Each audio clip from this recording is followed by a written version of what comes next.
Hello दोस्तों, आप लोग कैसे हैं? आशा करती हूँ आप लोग अच्छे होंगे। मैं भी अच्छी हूँ। तो मैं फिर से आज एक नया ब्लॉग लेकर के आ गई हूँ। आज मैं नाना के पास में जाने वाली हूँ। तो आज मैं पूछने वाली हूँ नाना से पेशा कानून के बारे में। तो चलिए अब नाना के पास में मैं ले चलती हूँ आप लोग को। तो नाना बताइए, पेशा कानून क्या है? पेशा कानून वो कानून है जी कि इस कानून को हमारे पूर्वजों ने बनाया था।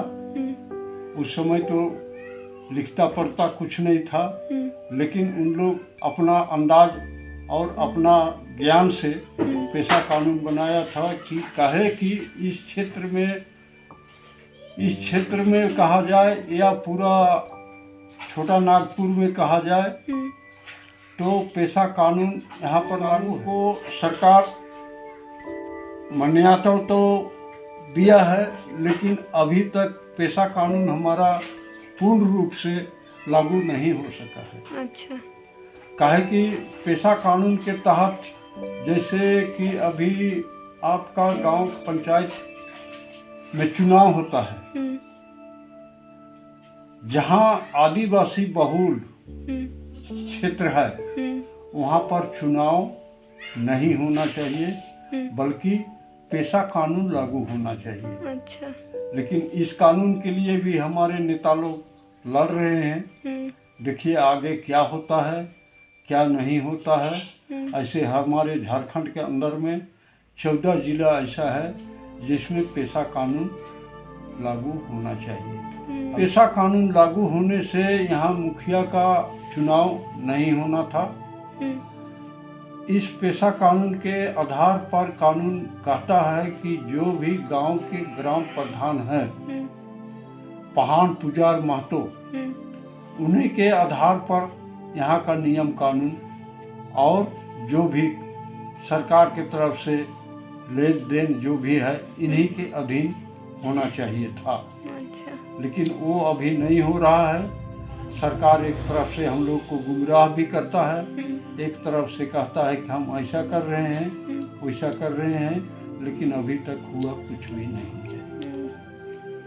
थैंक यू नाना पेशा कानून के बारे में बताने के लिए। नाना जो पेशा कानून के बारे में बताएं, मैं उसके बारे में जब पढ़ी तो मुझे समझ में आया कि पेशा कानून क्यों बनाया गया। सिंपल भाषा में मैं बताने की कोशिश करूँगी, जो कि सबको समझ में आना चाहिए उस टाइप से मैं बताने की कोशिश करूँगी। जब मैं पढ़ी पेशा कानून के बारे में तो मुझे लगा कि क्यों बनाया गया पेशा कानून।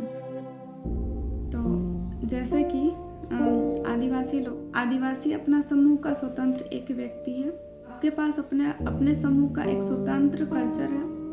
आपके पास अपना एक समूह का स्वतंत्र कानून कायदा है, जो कि संविधान लागू होने से पहले ये कानून कायदे अपने खुद के अनुसार चलाया जाता था।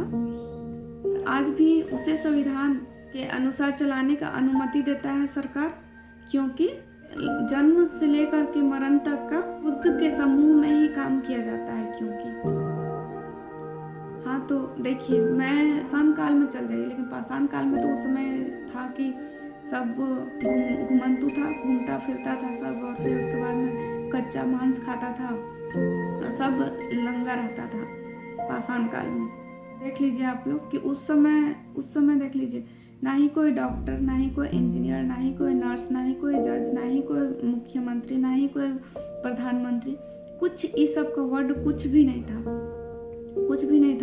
लेकिन फिर भी सोच लीजिए, जब तबीयत खराब हो जाता था तो भी वो लोग जड़ी बूटी के अनुसार, मतलब वो कोई, जैसे कि नाना बताए थे, ईगा, पाहन और फिर महतो, ये 3 चीज़ के बारे में बताए थे, लेकिन और भी होता है।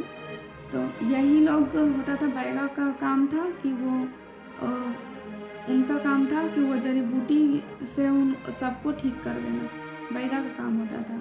और फिर अपना पूजा करता था, वो चीज़ हो जाता था। तो उसी टाइप से बहुत कुछ था जो कि अपने पे ही सब बताई। तो मैं ना जन्म से लेकर के मरण तक अपने समूह में ही कार्य किया जाता था। हाँ, तो वही था।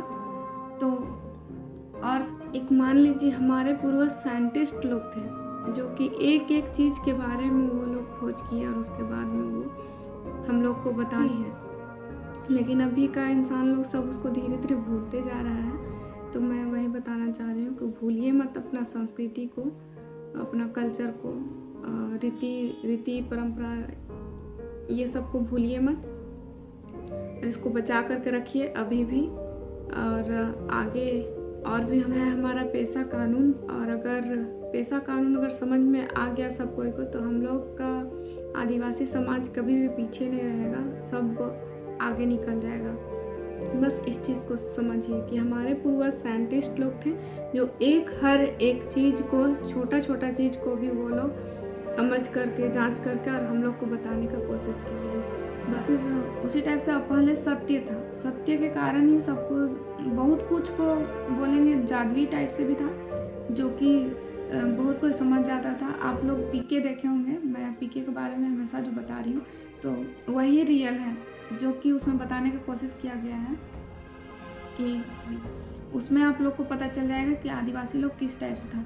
पहले सत्य था, एकता था, इसलिए सब कुछ ठीक था, सब एकता था, सब कहीं पर भी जाता था। अभी भी कोई जानवर को भी देख लीजिए, जैसे चींटी को देख लीजिए, एक उसमें लीडर रहता है और फिर उसके साथ में ही एक लाइन में ही सब जाता है। फिर उसके बाद में कोई कीड़ा को देख लीजिए, कोई भी कीड़ा को देख लीजिए, एक साथ ही सब जाता है, एक साथ, मतलब कोई अलग अलग नहीं होता। पहले वैसे ही इंसान लोग ही था, लेकिन अब हो गया है, सब झूठ बोलने लगा है। अब धीरे धीरे वो चीज़ खत्म होते जा रहा है, सत्य खत्म होते जा रहा है, सब पाखंड की ओर जा रहे हैं, सत्य तो धीरे धीरे समाप्त हो रहा है। हाँ, तो मैं बता रही हूँ आप लोगों को कि पेशा कानून के बारे में बता रही हूँ मैं। अभी अगर मैं इस वीडियो को बनाऊँगी तो बहुत लंबा हो जाएगा, इसलिए ज़्यादा लंबा नहीं करती हूँ। हाँ, तो पेशा कानून के बारे में जानिए, पंचायती क्या है उसके बारे में जानिए। इसलिए हम आदिवासी हैं और आगे भी चलकर अपना इतिहास जानना ही होगा, पुरखौती ज्ञान को पुनः जिंदा करना ही होगा। अपने नेक वस्तु, धर्म, कर्म, रीति नीति, संस्कृति, परंपरा, रूढ़ी, प्रथा, बोली, भाषा की जानकारी हर एक आदिवासी परिवार को जानना ही होगा। तो मेरा वीडियो समझ में आया होगा कि मैं क्या बोलना चाह रही हूँ। तो अगर आप लोग को अच्छा लगे मेरा वीडियो तो लाइक करें, सब्सक्राइब करें और शेयर भी करें, और सपोर्ट भी करें मुझे, ताकि मैं और भी वीडियो लेकर के आऊँ। तो इसलिए बने रहिए मेरे साथ। और ठीक है, मैं ज़्यादा लंबा नहीं करती हूँ अपने वीडियो को और यहीं पर समाप्त करती हूँ। ठीक है।